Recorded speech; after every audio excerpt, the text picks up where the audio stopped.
Okay, structure, the home, front door faces north. Faces south. So that puts us on the east side of the building. That's 702. It's the second meter from the right. Insufficient service access because of these bushes.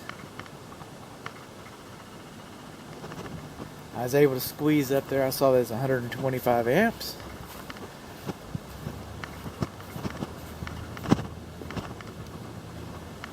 Walking along here. So, moving towards the front door. Now this is the back and the front. But both of these electric receptacle outlets, okay, neither one of them are GFCI protected. And neither one of them have in-use bubble covers on them.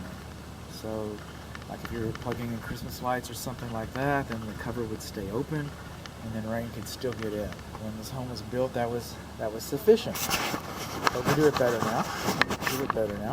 These are the condensing units. The electric service disconnects are improperly located behind the units.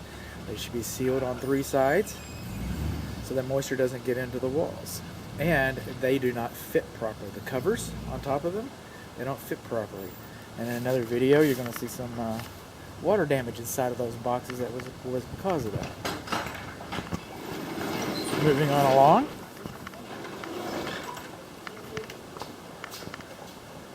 A lot of this is redundant, but here we go. 3-prong electric clothes dryer, and we do not have a stand on the clothes dryer, so the clothes dryer is not elevated at least 18 inches off of the ground, off the garage floor.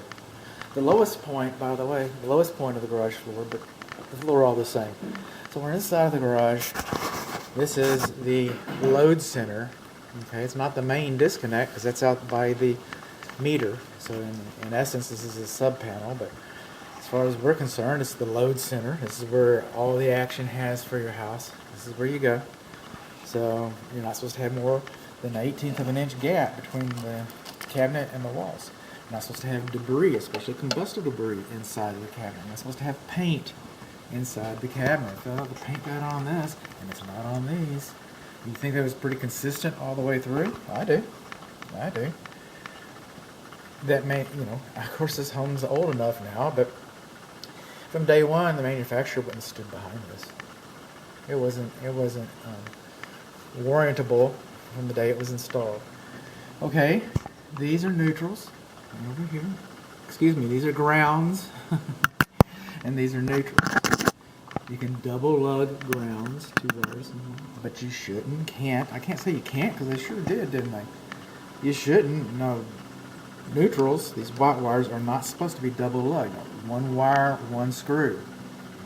Not 2 wires and 1 screw. That's wrong. That's wrong. Over here, these breakers right here, you see you have 5 banks. 5 banks of these. Some people call them cheaters, stackable breakers. The manufacturer says that stackable breakers can be put in this cabinet as many as 5, and that's what you have. So, I mean, and this is some, to know later if for example, if you're selling this property, another home inspector comes in and he gets worried about this, just ask him to read the label. That's all you got to do. All right, this is 220s for the air conditioning system. That's by the way, the air conditioning system is overfused. These are 25 amps, and the air conditioners are only supposed to have 20 amps. Huh. Okay. So this breaker is larger than the manufacturer specified. So this breaker is not going to trip in a timely manner in order to protect the condensing units, your HVAC systems. Something to be aware of. By the way, there's nothing that says you can't put a smaller breaker in here. You don't have to reduce the wire. You probably shouldn't. You can't get a wire too big, hardly. Okay, but your breaker's too big. So these see these bumpers here?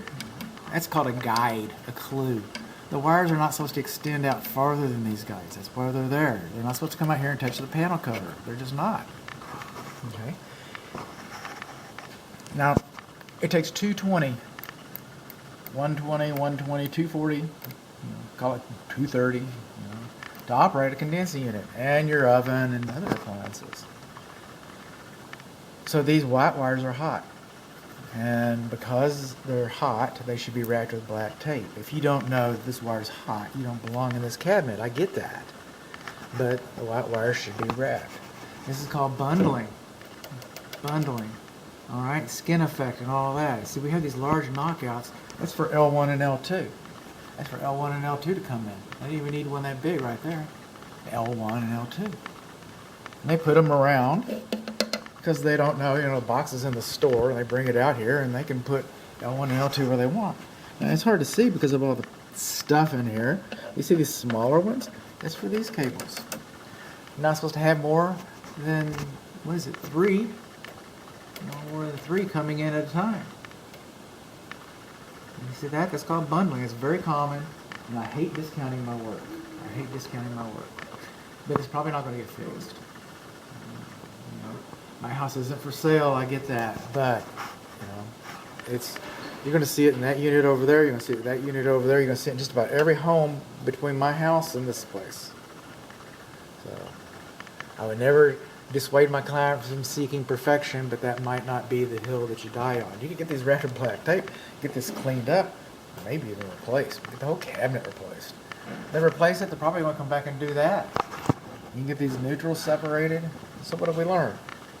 We learned that the main service disconnect and the meter is not accessible. We learned that the gap's too large. We learned that the neutrals are double lugged. We learned that we got debris and paint inside the cabinet. We learned that we've got white hots.